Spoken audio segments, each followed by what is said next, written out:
छात्र छात्राओं नमस्कार। आज अपने ऑनलाइन डिजिटल क्लास में जो बीए पार्ट थर्ड का भारत का भूगोल यानी इंडियन ज्योग्राफी उसमें अपनी चर्चा कर रहे थे, यानी इससे पहले अपने काफी टॉपिक क्लियर कर चुके।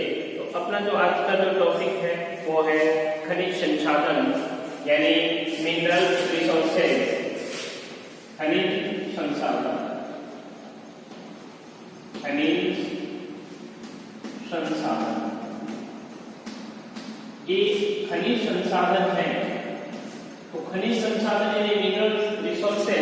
तो खनिज का अर्थ व परिभाषा, तो इसका अर्थ है यानी भूगर्भ से खोद कर निकाले जाने वाली वस्तुओं को क्या कहा जाता है? खनिज कहा जाता है। यानी इसका अर्थ है यानी भूगर्भ से खोद कर निकाले जाने वाले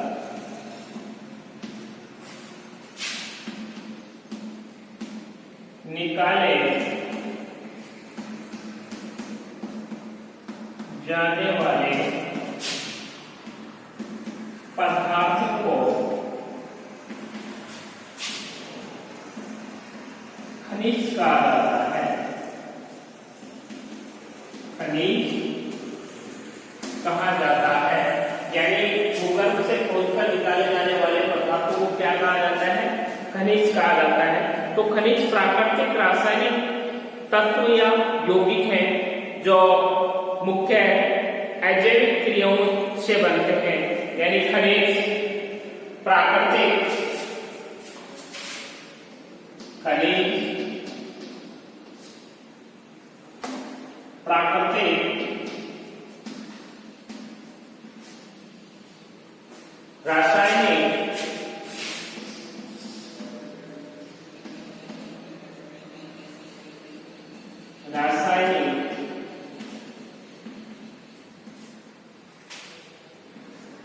रासायनिक तत्व,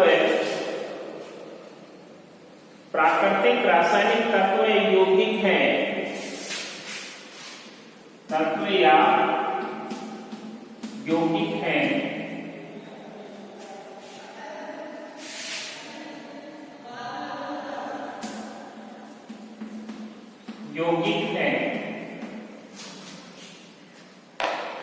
जो मुख्यतः अजैविक क्रियाओं से बनते हैं। जो मुख्यतः अजैविक क्रियाओं से बनते हैं। अब इससे स्पष्ट होता है कि जो मुख्य रूप से ये अजैविक क्रियाएं हैं, ये अजैविक क्रियाएं कौन कौन सी हैं? तो उन औद्योगिक क्रियाओं के सबसे पहले ध्यान रखना है कि जो भूगर्भ से खोदकर निकाले जाने वाले पदार्थों को बेसिक रूप से अपने क्या कहते हैं? खनिज कहते हैं। अब खनिज में जो प्राकृतिक व रासायनिक तत्व यौगिक हैं जो कि मुख्य रूप से अजैविक तत्वों से मिलकर क्या होते हैं? बनते हैं। अब हम अपने खनिजों की बात करें तो खनिज मुख्य रूप से दो प्रकार के होते हैं। यानी खनिज मुख्य रूप से दो प्रकार के होते हैं। खनिजों के प्रकार, तो खनिजों के प्रकार, तो खनिज मुख्य रूप से दो प्रकार के होते हैं। एक होता है अधात्विक तथा दूसरा होता है धात्विक। पहला होता है धात्विक खनिज, पहला है धात्विक खनिज, दूसरा होता है अधात्विक खनिज। अधात्विक खनिज। अब इसमें जो धात्विक खनिज होते हैं, ये धात्विक खनिज भी मुख्य दो प्रकार के होते हैं। एक लौह खनिज और एक एलो खनिज। ये भी मुख्य कितने प्रकार के होंगे? दो प्रकार के। एक है एलो खनिज,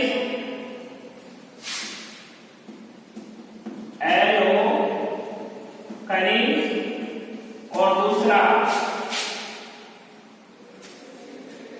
पहला है लौह लौह खनिज और दूसरा एलो खनिज।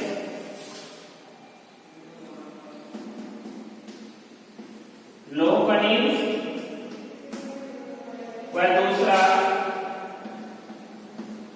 एलो खनिज। अब इसमें लौह खनिज है उसमें लोह एसिड है, मैग्नीज है, टंगस्टन है।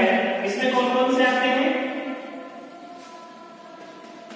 लोह एसिड है,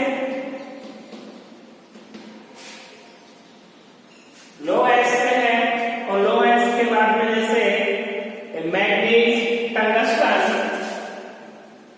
मैग्नीज, टंगस्टन। एलो में मुख्य रूप से आती है जैसे सोना, चांदी, तांबा, सोना, चांदी, तांबा और तांबा के बाद में सीसा, बॉक्साइट, सीसा, बॉक्साइट, टिन और मैग्नीशियम।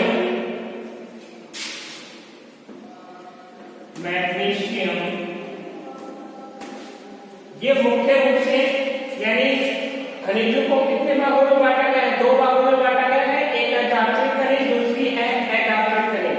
अब जो धात्विक खनिज को भी कितने भागों में बांटा गया है? 2 भागों में बांटा गया है। ये लौह खनिज व एलो खनिज। तो लौह खनिज में कौन कौन से लोह एसिड है, मैग्नीज है, टंगस्टन है। एलो खनिज में सोना, चांदी, तांबा, सीसा, बॉक्साइट, टिन व मैग्नीज। तो इसको अपने से नीचे देते हैं जैसे सोना, चांदी, तांबा, सीसा, बॉक्साइट, टिन, मैग्नीशियम,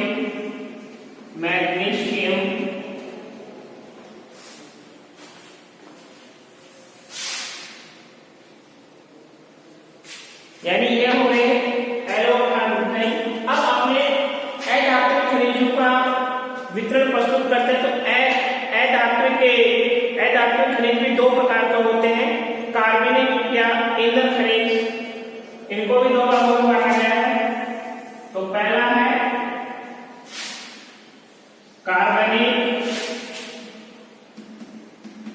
कार्बनिक व ईंधन खनिज।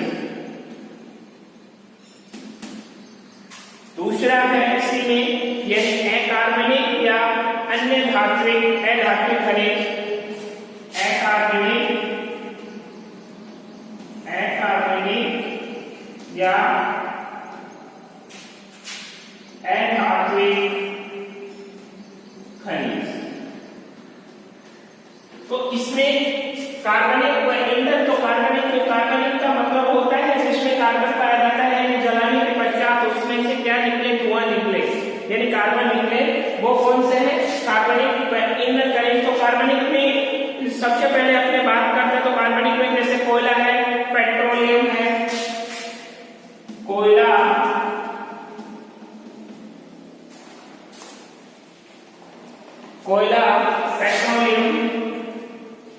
पेट्रोलियम, प्राकृतिक गैस, ये क्या है? कार्बनिक व ईंधन खनिज। अकार्बनिक व अधात्विक खनिज। तो अकार्बनिक व अन्य अधात्विक खनिज उसमें जैसे माइका है, चूना पत्थर है, ग्रेनाइट है।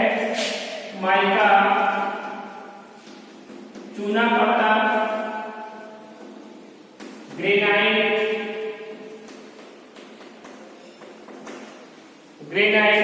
व ग्रेनाइट के पश्चात भूगर्भिक संरचनाएं इसमें महत्वपूर्ण भूमिका अदा करती हैं। तो इसमें इस चीज से स्टार्ट स्पष्ट होता है कि यानी सबसे पहले जब आपको जब क्वेश्चन पूछा जाता है यानी खनिज संसाधन से क्वेश्चन पूछा जाए तो सबसे पहले आपको करना है कि खनिजों का सबसे पहले तो इसका अर्थ बताना है। अर्थ बताने के पश्चात खनिजों के प्रकार बताने हैं। तो प्रकार कितने मुख्य रूप से दो भागों में बांट दिए। दो कौन से भाग हो गए? धात्विक खनिज, अधात्विक खनिज। अब धात्विक खनिज को कितने भागों में फिर दो भागों में बांट दिया गया। कौन सा? लोह खनिज व एलो खनिज। तो एलो में कौन से तत्व आते हैं? यानी लोहा है, मैग्नीशियम है, टंगस्टन है। एलो खनिज में सोना है, चांदी है, तांबा है, शीशम, बॉक्साइट, टिन व मैग्नीशियम। फिर उसके पश्चात तो अधात्विक खनिज अपने उसको पुनः फिर दो भागों में बांट दिया गया जिसमें कार्बनिक व ईंधन खनिज है। अब कार्बनिक ईंधन में अपनी बात करते हैं जिसमें कार्बन निकलता है यानी धुआं निकलता है उसको कार्बनिक ईंधन कहा जाता है। तो जिसमें कोयला है, पेट्रोलियम, प्राकृतिक गैस। और अकार्बनिक या अधात्विक खनिज को उसमें माइका, चूना, पत्थर व ग्रेनाइट। यानी ये सारे खनिज क्या हैं? अकार्बनिक खनिज में कोई कार्बन नहीं निकलता। ये पृथ्वी की आंतरिक संरचना है, उनसे डायरेक्ट अपने को क्या कर होते हैं? प्राप्त होते हैं। खनन के माध्यम से अपने को क्या होते हैं? प्राप्त होते हैं। इसलिए इसको अकार्बनिक या अधात्विक खनिज कहा जाता है। तो मुख्य रूप से चूना, पत्थर, माइका, माइका यानी अवरक, ये अवरक चूना पत्थर होते हैं मुख्य रूप से मानव जीवन के लिए बहुत ही उपयोगी माने जाते हैं। अब इसमें अपने अब खनिजों का जो वितरण देखें, अपने भारत में जो खनिजों का वितरण देखो तो उसके बारे में अपने बात करें देश के विभिन्न भागों में। यानी अपने भारत देश के जो यानी जो भारत देश की जो भौगोलिक संरचना है वो भौगोलिक संरचना एक समान नहीं पाएगी। कई नदी है, कई नाले हैं, कई पठार है, कई पर्वत है। यानी इसकी संरचना में काफी विभिन्नताएं पाई जाती हैं और इन विभिन्नता के कारण अपने यानी अपने जो भारत देश है इस भारत देश में खनिजों का भी यानी एक समान वितरण नहीं है। यानी कहीं ज्यादा तो कहीं कम और कहीं न के बराबर। तो भारत में जो खनिज हैं वो एक असमान रूप से पाए जाते हैं। इसलिए जिस कारण खनिजों का वितरण बहुत ही असमान है। अधिकांश खनिज प्राकृतिक गैस के मुख्य रूप में जानी जाती है। जैसे अपने बात करें तो इसमें से देखा जाए तो मुख्य रूप से जो माइका है, माइका को अपने हिंदी में बोले तो क्या होता है? आपका चूना, पत्थर और ग्रेनाइट। ये अपने आप में क्या होते हैं कि इसमें कोई कार्बन की मात्रा नहीं पाई जाती और कार्बन की मात्रा नहीं पाई जाने के कारण इसमें क्या होता है कि ये अपने पृथ्वी की आंतरिक संरचना जो सेल संरचना है उस सेल संरचना से क्या होती है? प्राप्त होती है। तो अपने बात करते हैं कि जो इनके जो लो एस और मैग्नीज के भंडार देश की कैम्ब्रियन पूर्व शैलों के जो धारवाड़ क्रम की जो शैल थी उनसे चट्टानें अपने को क्या हुई है? प्राप्त हुई है और इन समूह में पाई जाती है। तो मुख्य रूप से भारत में 3 भाग हैं। इन 3 भागों में ये खनिज पाए जाते हैं। भारत में यानी उत्तरी पूर्वी पठार पहला है उत्तरी पूर्वी पठार। इस उत्तरी पूर्वी पठार में सर्वाधिक क्या पाया जाता है? खनिज पाए जाते हैं। उत्तरी पूर्वी पठार यह देश की सबसे धनी खनिज पेटी है। इसको देश की यानी भारत देश की सबसे धनी पेटी के रूप में जाना जाता है। क्यों? क्योंकि जो उत्तरी पूर्वी पठार है ये उत्तरी पूर्वी पठार क्या है? एक पथरीला होने की वजह से यहाँ खनिजों का यानी काफी आविर्भाव पाया जाता है और इसीलिए इस क्षेत्र को यानी खनिजों का अजायब घर भी कहा जाता है। ये देश की सबसे धनी खनिज पेटी है जिसमें छोटा नागपुर का पठार, ओडिशा का पठार यानी छोटा नागपुर का पठार, उड़ीसा का पठार, उड़ीसा का पठार और उड़ीसा के पठार के साथ साथ यानी आंध्र प्रदेश का पठार इसमें सम्मिलित है। आंध्र प्रदेश का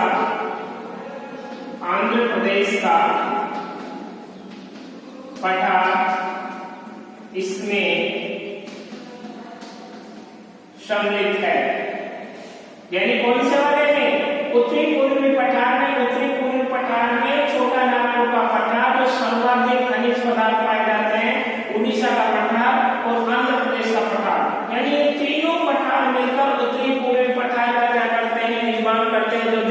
सर्वाधिक यानी खनिज पदार्थ इसी में पाए जाते हैं। अब इसमें अपने बात करते हैं कि जो मुख्य रूप से इसमें लोएस्ट, मैग्नीज, अभ्रक, बॉक्साइट और बॉक्साइट, चूने के पत्थर, डोलोमाइट, तांबा, थोरियम, यूरेनियम, क्रोमियम, फास्फेट के विशाल भंडार पाए जाते हैं। इसमें उत्तरी पूर्वी पठार में तो इसमें सबसे ज्यादा जो मिलने वाला lowest, manganese, highest, manganese, lowest हो गया, मैग्नीज हो गया, मैग्नीज के बाद में अभ्रक, बॉक्साइट, चूने के पत्थर, अभ्रक, बॉक्साइट, चूने के पत्थर यानी चूना पत्थर, और चूना पत्थर के पश्चात इसमें डोलोमाइट, तांबा, thorium, dolomite, thorium,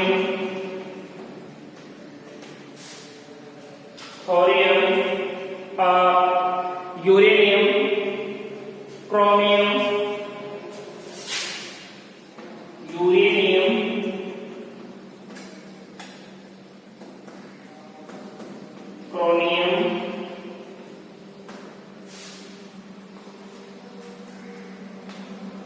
chromium, phosphate के विशाल भंडार पाए जाते हैं। तांबा, फास्फेट के विशाल भंडार पाए जाते हैं, के विशाल भंडार पाए जाते हैं। यानी जो उत्तरी पूर्वी पठार है, इस उत्तरी पूर्वी पठार का निर्माण कौन कर रहा है? तमिलनाडु का पठार, उड़ीसा का पठार और आंध्र प्रदेश का पठार, ये तीनों मिलकर उत्तरी पूर्वी पठार का निर्माण कर रहे हैं। इसमें सबसे ज्यादा सम्मिलित जो खनिज पाए जाते हैं उसमें लोएस्ट है, मैग्नीज है, अभ्रक है, बॉक्साइट है, चूना पत्थर है, डोलोमाइट है, थोरियम है, यूरेनियम है, क्रोमियम है, बॉक्साइट, फास्फेट के काफी विशाल भंडार पाए गए हैं। अब इसके बाद में जो दूसरा है वो है, यानी इससे यूरेनियम, क्रोमियम, फास्फेट के विशाल भंडार पाए जाते हैं। और इसके अतिरिक्त जो दामोदर घाटी तथा छत्तीसगढ़ में कोयला के विस्तार भंडार पाए जाते हैं। जो दामोदर नदी घाटी क्षेत्र है उसमें छत्तीसगढ़ में कोयला के भंडार पाए। दक्षिण पश्चिम का पठार यानी जो दूसरा है वो है दक्षिण पश्चिम का पठार, भारत में दक्षिण पश्चिम का पठार, दक्षिण पश्चिम का पठार। ये दक्षिण पश्चिम का पठार है, ये भारत में दूसरा खनिज संसाधन की दृष्टि से विकसित क्षेत्र माना जाता है। तो इसमें ये पेटी कर्नाटक के पठार और निकटवर्ती तमिलनाडु का पठार का विस्तृत क्षेत्र है। यानी कर्नाटक का पठार, इसमें कर्नाटक का पठार व तमिलनाडु का कुछ क्षेत्र इसके अंतर्गत आता है, इसके अंतर्गत आता है। यानी जो दक्षिण पश्चिम का पठार है उसमें मुख्य रूप से दो स्टेट अपनी मुख्य भूमिका निभाते हैं। उसमें कर्नाटक का पठार है, तमिलनाडु का पठार है, और इसके अंतर्गत यानी जो सर्वाधिक यानी खनिजों का जो आविर्भाव है जो इसी में पाया जाता है। तो इसमें लोएस्ट है, मैग्नीज है, बॉक्साइट है आदि पाए जाते हैं। देश की सोने की सबसे तीनों खाने यानी सोने जो अपने भारत देश में जो सोना निकालने के वाले 3 खाने हैं वो 3 खाने इसी पेटी में पाई जाती हैं। यानी मुख्य रूप से जो कोलार की खान है वो कोलार की खान भी इसी में यानी दक्षिण पश्चिम का जो पठार है उसी में पाई जाती है। अब इसके पश्चात जो तीसरा पार्ट है वो तीसरा पार्ट है उत्तरी पश्चिमी प्रदेश, यानी उत्तरी पश्चिमी प्रदेश, उत्तरी पश्चिमी प्रदेश यानी उत्तरी पश्चिमी भाग यानी उत्तरी पश्चिमी भाग, इस पेटी का जो विस्तार है वो खंबात की खाड़ी से लेकर, यानी इसका विस्तार खंबात की खाड़ी से लेकर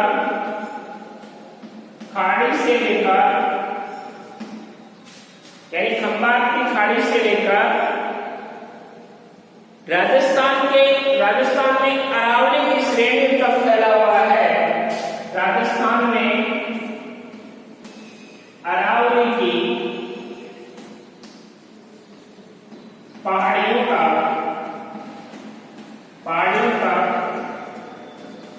फैला हुआ है, यानी जो उत्तरी पश्चिमी प्रदेश है वो खंबात की खाड़ी से लेकर राजस्थान में अरावली की पहाड़ियों तक फैला हुआ है।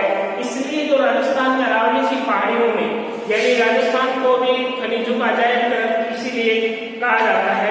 तो अपने राजस्थान में अब जो इसके बाद में अपनी चर्चा करते हैं लोहा की, यानी जो लोहा है, यानी लोहा एक क्या है, खनिज है। तो इस खनिजों में सबसे पहले अपने विचार व्यक्त करते हैं लोहे के बारे में, यानी लोहा है कहां से आया, ये कितने प्रकार का होता है, कहां से अपने को प्राप्त हो रहा है, कितनी % मात्रा में है, और ये कौन सा राज्य इसके उत्पादन में अग्रणी है, तो उसकी अपने क्या करेंगे, चर्चा करेंगे। तो सबसे पहले जो आयरन है, इस लोहे के बारे में अपने अध्ययन करते हैं, चर्चा करते हैं।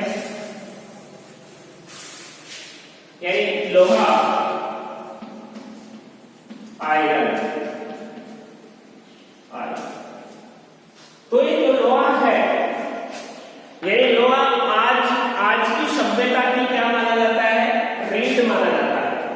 यानी मुख्य रूप से लोहा आज की सभ्यता की रीढ़ इसलिए माना जाता है कि जितने भी कल कारखाने खुल रहे हैं, जितने भी काम हो रहा है, चाहे औद्योगिक दृष्टि से देखें, चाहे तकनीक दृष्टि से देखें, किसी से भी देखें, तो सर्वाधिक जो काम होता है वो किसके माध्यम से हो रहा है, यानी लोहे के माध्यम से हो रहा है। लोहा ही क्या है, यानी औद्योगिक दृष्टि से अपने भारत की क्या कहलाता है, रीढ़ कहलाता है। तो लोहा आज की सभ्यता की एक रीढ़ है। लोहा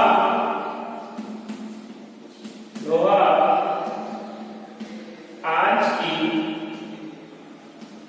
सभ्यता की रीढ़ माना जाता है। रीढ़, चाहे औद्योगिक दृष्टि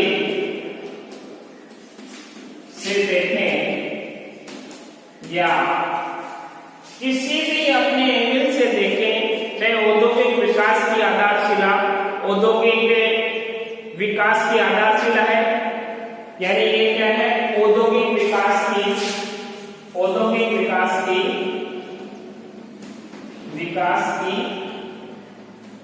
आधारशिला है, या आधारशिला माना जाता है, आधारशिला माना जाता है। अब इसमें अपने आप एक ही बात आ गई कि लोहा आज की सभ्यता की रीढ़ माना जाता है। क्यों माना जाता है, जितना भी अपने छोटे से लेकर बहुत बड़े से बड़ा काम करते हैं उसमें इसकी अहम भूमिका होती है, अहम भूमिका मानी जाती है, क्योंकि कहीं ना कहीं इसका यूज जरूर आता है। इसलिए आज की सभ्यता में इसकी रीढ़ का जो प्रारूप दिया गया है वो बिल्कुल चरितार्थ है, सत्य है। और औद्योगिक विकास की जो आधारशिला है वो भी किस पे टिकी हुई है, आयरन पे टिकी हुई है।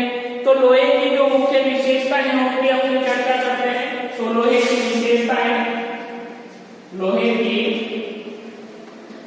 विशेषताएं, तो लोहे की विशेषताओं में अपने फर्स्ट नंबर की विशेषता की चर्चा करें तो वो है पहले नंबर की, लोहे को कई रूपों, जैसे लोहे को कई रूपों, डलवा लोहा, पिटवा लोहा, डलवा लोहा, पिटवा लोहा, लोहा,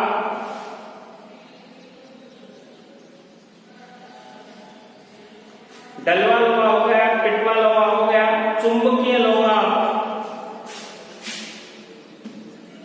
चुंबकीय लोहा में बदला जा सकता है, बदला जा सकता है, और कई प्रकार की स्टील बनाई जा सकती है, और कई प्रकार की स्टील बनाई जा सकती है। यानी लोहा से लोहे को कई रूपों में परिवर्तन किया जा सकता है, जैसे डलवा लोहा, पिटवा लोहा, चुंबकीय लोहा में बदला जा सकता है, और इस प्रकार की इससे कई प्रकार की स्टील का क्या किया जा सकता है, निर्माण किया जा सकता है। इसकी जो सबलता तथा टिकाऊपन अधिक होता है, पहले की विशेषताओं में। दूसरा, इसकी सबलता व टिकाऊपन अधिक पाया जाता है।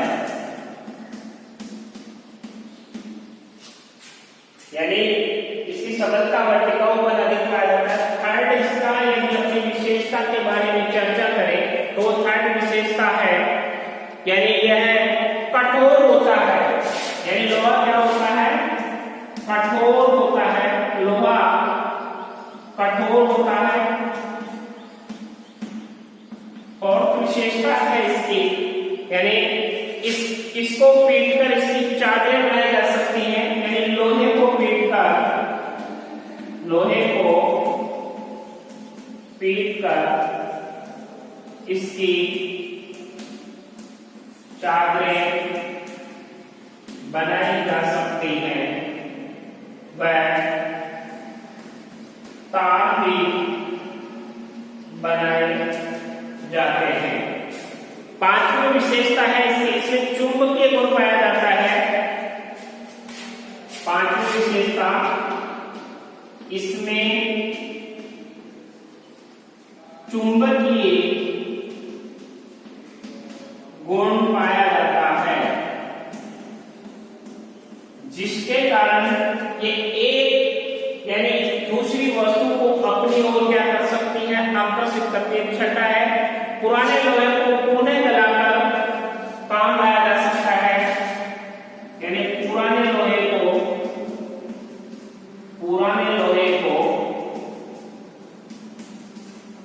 पुनः गलाकर काम में लिया जा सकता है, काम में लिया जा सकता है, या उसके अतः यह एक चक्रीय संसाधन माना जाता है। अतः यह एक चक्रीय संसाधन माना जाता है। यानी कहने का मतलब, पुराने लोहे को पुनः गलाकर काम में लिया जा सकता है, अतः यह एक चक्रीय संसाधन माना जाता है। यानी लोहे को, यानी ऑब्जेक्टिव टाइप में क्वेश्चन आ सकता है कि चक्रीय संसाधन कौन सा माना जाता है, तो चक्रीय संसाधन के रूप में लोहे को माना जाता है। अब अपने पर चर्चा करते हैं कि जो लोहांश के आधार पर हम लोहेस को चार भागों में बांटते हैं। यानी लोहांश के आधार पर लोहेस को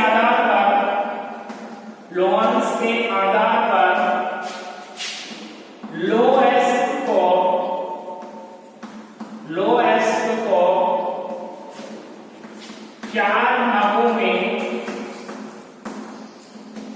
बांटते हैं। चार भागों में बांटा जा सकता है, चार भागों में बांटते हैं। इसमें पहला प्रकार है लोहा फर्स्ट है मैग्नेटाइट लोहा। तो मैग्नेटाइट लोहे की अपनी बात करें तो ये जो मैग्नेटाइट लोहा है ये सर्वाधिक शुद्ध लोहा माना जाता है। इसमें जो लवणांश की मात्रा है सर्वाधिक पाई जाती है, यानी यह सबसे उत्तम प्रकार का अयस्क होता है। इसमें 75% शुद्ध लोहा होता है, यह उत्तम प्रकार का माना जाता है जिसमें 75% शुद्ध लोहा पाया जाता है। शुद्ध लोहा पाया जाता है किसमें? मैग्नेटाइट में। अब ये 75% इसमें शुद्ध लोहा पाया जाता है, तो यह भारी तथा कठोर भी होता है। जिसमें शुद्धता की मात्रा अधिक होगी वो भारी तथा कठोर भी होगा। वह भारी तथा कठोर भी माना जाता है। कठोर भी माना जाता है, भारी तथा कठोर भी माना जाता है, जिसमें इसका रंग काला तथा भूरा होता है। इसका जो कलर होता है यानी इसका रंग काला तथा भूरा होता है। काला तथा भूरा होता है। इसमें चुंबकीय लक्षण पाए जाते हैं। इसे मैग्नेटाइट कहा जाता है, इसलिए इसे मैग्नेटाइट कहा जाता है। इसमें चुंबकीय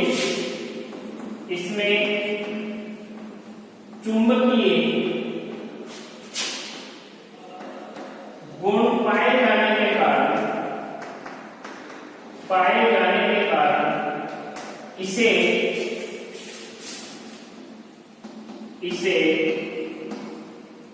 मैग्नेटाइट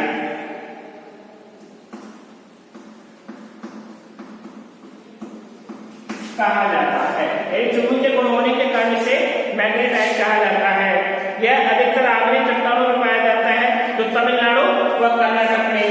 यह अधिकांश इसका भाग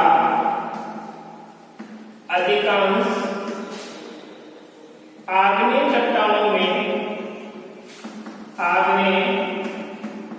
चट्टानों में पाया जाता है, जो तमिलनाडु व कर्नाटक में पाया जाता है। यानी मुख्य रूप से जो मैग्नेटाइट लोहा है, ये मैग्नेटाइट लोहा इसके लिए 75% शुद्ध लोहा पाया जाता है। ये भारी तथा कठोर भी माना जाता है और इसका रंग मुख्य रूप से काला और भूरा होता है, और ये इसमें एक चुंबकीय गुण पाए जाने के कारण इसे मैग्नेटाइट कहा जाता है, जो अधिकांश आग्नेय चट्टानों में पाए जाने के कारण तमिलनाडु व कर्नाटक में मुख्य रूप से पाया जाता है। अब मैग्नेटाइट की बात होगी, इसके बाद जो दूसरा टाइप है वो है हेमेटाइट। यानी हेमेटाइट से लोहा दूसरा प्रकार है हेमेटाइट लोहा। अब ये हेमेटाइट लोहा है, ये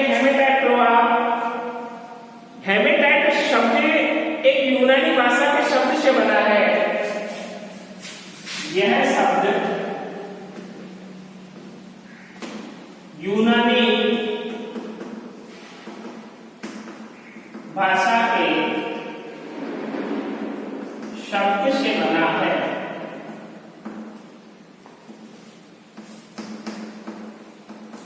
जिसका यूनानी भाषा के शब्द से बना है, जिसका अर्थ है रक्त होता है, जिसका अर्थ रक्त से लगाया जाता है।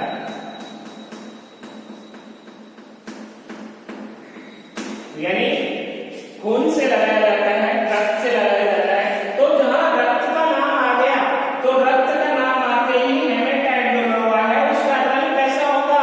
यानी लाल रंग के समान दिखाई देगा। तो इसका जो ये अयस्क है, ये इसका लाल रंग होता है। इस इसमें 60 से 70% लोहा मिलता है, यानी इसमें 60 से 70% क्या मिलता है, लोहांश प्राप्त होता है, यानी लोहांश प्राप्त होता है। रंग हो गया, रंग लाल हो गया, लोहांश की मात्रा यानी शुद्धता की मात्रा कितनी, 60 से 70%।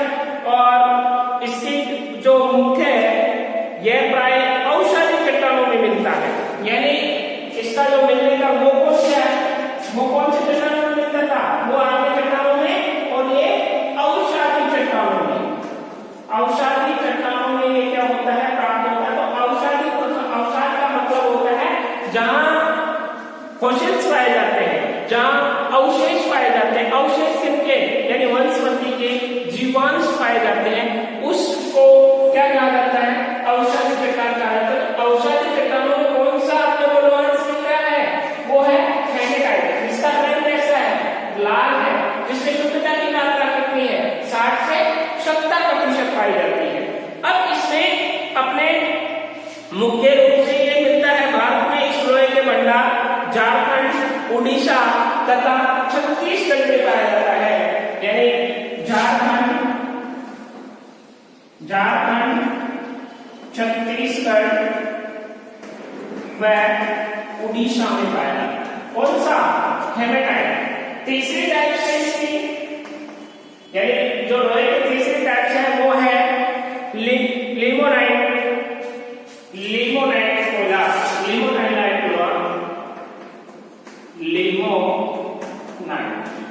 लोहा।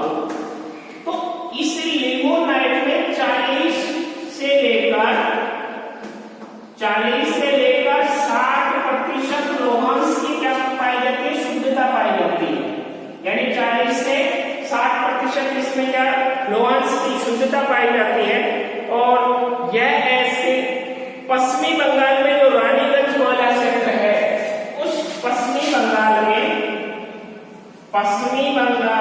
जो रानीगंज कोयला क्षेत्र है, उस रानीगंज कोयला क्षेत्र में मुख्य रूप से पाया जाता है, मुख्य रूप से पाया जाता है, यानी उसका वहां सबसे ज्यादा प्राप्त होता है। इसके विकसित जो गोंडवाना क्रम में लिमोनाइट लोहे की चट्टानें मिलती हैं, वहां से क्या कोयला प्राप्त होगा। तो जो इसकी फोर्थ टाइप है वो सैंडेराइट, फोर्थ टाइप से इसकी सैंडेराइट कोयला, सैंडेराइट कोयला, वो लोहा, सैंडेराइट लोहा। तो सैंडेराइट की फोर्थ टाइप्स है। ये सैंडेराइट से इसमें लोहे का अंश 40 से 50% होता है, यानी शुद्धता वो है 40 से 50% शुद्धता पाई जाती है, 40 से 50 शुद्धता पाई जाती है के बीच पाई जाती है। यह इसका रंग भूरा व राख के रंग का होता है, इसका रंग भूरा व राख के रंग का पाया जाता है, राख के रंग का पाया जाता है। इसमें अशुद्धियों की मात्रा अधिक होती है, यानी क्या होता है, इसमें कचरा होता है, भंगुरता काफी अधिक पाई जाती है, जिस कारण इसका आर्थिक महत्व बहुत ही अपेक्षाकृत कम होता है। और इसमें तीव्र इस लोहे से, यानी जो ये सैंडेराइट लोहा है, इस सैंडेराइट लोहे से जो तीव्र धार वाले, यानी जितने भी तीव्र धार वाले उपकरण इसी से बनाए जाते हैं, इसलिए इसकी क्या है, बहुत महत्वता है। यानी तीव्र धार वाले उपकरण इसी लोहे से बनाए जाते हैं, इसी लोहे से बनाए जाते हैं, जैसे तलवार, कैंची, यानी जितने भी तीव्र धार वाले उपकरण हैं वो सैंडेराइट कोयले से बनाए जाते हैं। तो अपने सबसे पहले अपने क्या कर रहे थे, अपनी चर्चा किसकी थी, यानी खनिज। तो खनिज जो पृथ्वी से खोदकर निकाले जाने वाले पदार्थों को अपने क्या कहते हैं, खनिज कहते हैं। खनिज कितने प्रकार के हैं, खनिज 2 प्रकार के, एक है लोह धातु, एक एलोह धातु, फिर उनको दो प्रकार में अलग अलग बांटा गया है। तो उसके पश्चात अपने जो लोहा है, इस लोहे की अपनी चर्चा कर रहे थे खनिज संसाधन में, तो लोहा आज की सभ्यता की रीढ़ माना गया, चाहे वह औद्योगिक विकास की आधारशिला ही क्यों न हो। अब इसमें जो है लोहे की विशेषताओं में अपने पढ़ रहे थे, तो लोहे को कई रूपों में, जैसे डलवा है, पिटवा लोहा है, चुंबकीय लोहा है, में बदला जा सकता है और कई प्रकार की इससे क्या बनाई जा सकती है, स्टील बनाई जा सकती है। इसकी जो दूसरी विशेषता है, वो दूसरी विशेषता है कि इसमें सरलता वर्टिकाओं पर क्या पाया जाता है, अधिक पाया जाता है। इसमें कठोरता काफी अधिक होती है, लोहे को पीटकर इसकी चादरें बनाई जा सकती है, इसके तार बनाए जा सकते हैं। इसमें चुंबकीय गुण पाया जाता है, यानी एक पदार्थ दूसरे पदार्थ को खींच कर ला सकता है। पुराने लोहे को पुनः गलाकर काम में लिया जा सकता है, अतः यह एक चक्रीय संसाधन में माना जाता है। कौन सा? लोहा। अब इसमें अपने लोहे के जो प्रकार हैं, वो कितने प्रकार बताए गए हैं? उस 4 प्रकार हैं, जैसे मैग्नेटाइट, हेमेटाइट, लेमोनाइट और सैंडेलाइट। तो मैग्नेटाइट लोहा सबसे क्या माना जाता है? सबसे शुद्ध लोहा माना जाता है, जिसमें 75% लोहांश की मात्रा पाई जाती है। यह भारी तथा कठोर भी माना जाता है, इसका रंग काला तथा भूरा होता है। इसमें चुंबकीय गुण पाए जाने के कारण इसे मैग्नेटाइट इसको नाम दिया गया। अधिकांश आग्नेय चट्टानों में ये क्या पाया जाता है, जो तमिलनाडु व कर्नाटक में इसका सर्वाधिक भंडार है। हेमेटाइट जो दूसरी टाइप है, जिसमें यह शब्द यूनानी भाषा के शब्द से बना है, जिसका अर्थ है रक्त से लगाया जा सकता है, जैसे इसका कलर यानी लाल कलर के समान होता है। लेमोनाइट जो लेमोनाइट लोहा है, उसे 40 से 60% इसकी क्या शुद्धता पाई जाती है। जो पश्चिमी बंगाल का जो रानीगंज क्षेत्र है, उसमें यह मुख्य रूप से पाया जाता है। और होता है सैंडेलाइट लोहा, जो 40 से 50% इसमें शुद्धता पाई जाती है। इसका रंग भूरा होता है, भूरा तथा राख के समान होता है, तथा जितने भी धारदार हथियार बनाए जाते हैं, यानी शस्त्र बनाए जाते हैं, वो किससे? सैंडेलाइट लोहे से बनाए जाते हैं। अब इसमें अपने नेक्स्ट इसमें इसका उत्पादन तथा इसका वितरण का अध्ययन करेंगे, वो नेक्स्ट क्लास में। धन्यवाद।